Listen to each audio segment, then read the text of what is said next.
Well, you're probably wondering, what in tarnation is this? So I'll tell you.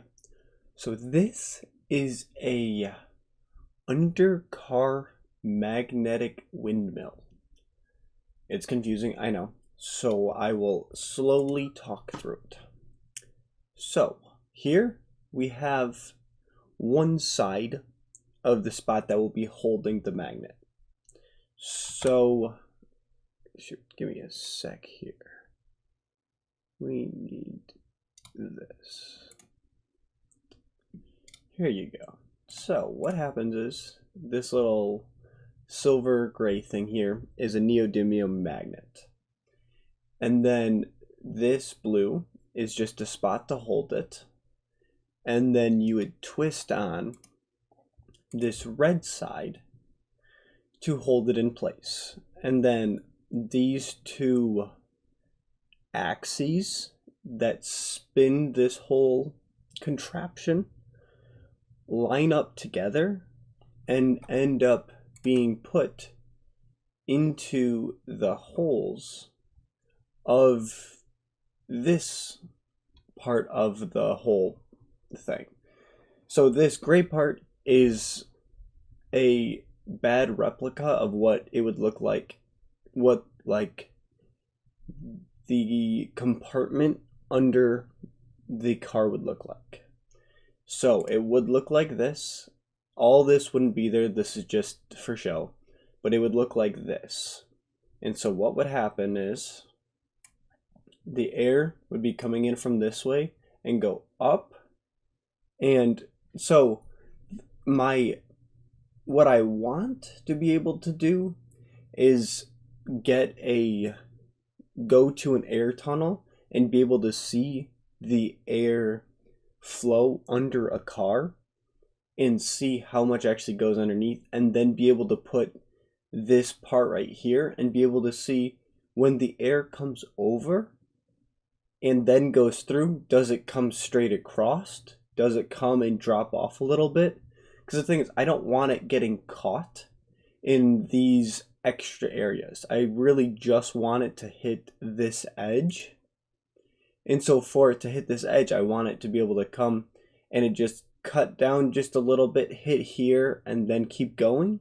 And then this would spin and continue to spin while that air is just hitting that spot.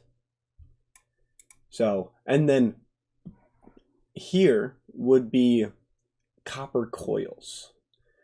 So this would be creating an alternating current because one side of the neodymium magnet is positive, one side is negative. So once you rotate it, the positive goes and then the negative would go, and it would be flip-flopping the way the current's going, which creates an alternate current. And so then that would be able to go into the car and be able to use either like put back into the battery to give it the charge, or could be used for other things. And so the cool thing would be is if you could have a bunch of these, again, you'd have to worry about the airflow that goes under the car and how much resistance this would add to offset it and make it actually useful to have. Because under the electric cars are flat. And so once you add this, it adds a bumper or an obstacle of the airflow, which creates drag for the car, which then lowers the miles per charge, which then can and cannot be good. So if you add these, you have to make sure it doesn't cost more to have them on than it does to not have them on.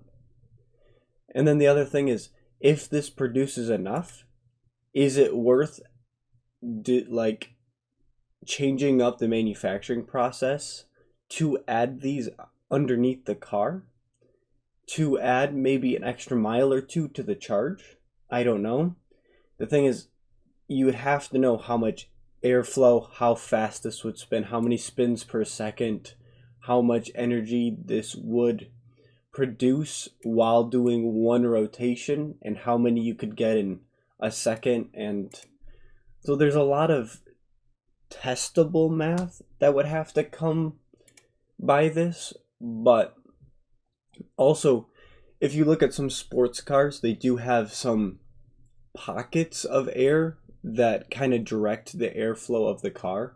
And so one way you could add these to other cars is putting them in these spots where if it's just on the edge, say like this, and it just hits it and then, okay, you get a spin.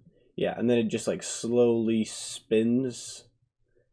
Yeah, and so it just spins and creates the, like, produces energy and then allows you to kind of go through. And then the other things you have to worry about is dirt, water, corrosion of these parts. Like, this is going to be underneath the car. How much snow's going to hit it if you go over snow? How much dirt's going to get in there? How often will you have to clean these? Will you have to get in there and clean them? So there is some things that can be bad with it, some things that can be good with it. Again, you could go through and possibly cover this whole thing up and just have a little air slit right here where it just hits this edge and pulls it in. And that could not create enough drag, but also protect it, where then you could have the coils going completely around the magnet, and then it's spinning and getting twice as much power instead of just having one side. So it would be a thing of a lot of tests, but trial and error would be the best way to kind of figure out how this works. But again, I don't know if that's worth it, and you might need to add 6 magnets to this, and then you would create more energy. Technically you can't create it, but producing energy for this system. But it would be heavier, so it would take more air pressure to be able to spin this. And so there's pluses and minuses about all of it, but I think this would be a cool way that if you're able to utilize some of the airflow pockets of cars and add these very light, very little air resistant, air drag prototypes or products that do semi-produce electricity, that would be nice. And the reason you try and do this on an electric car is because they can utilize more electric than a gas car can, since they use electric to run instead of a gas car who only uses the electricity to power all of the extra, like, dashboard stuff and all the buttons and lights and everything like that. The electric car can use it to add miles. So you would theoretically be able to add more miles to a car with these things. But it kind of all depends on how well it's made and how much effort and time goes into figuring out how each part would work. But there is the Undercar Magnetic Windmill. So I hope you enjoyed. I hope you liked the idea. If you're Elon, you can check it out.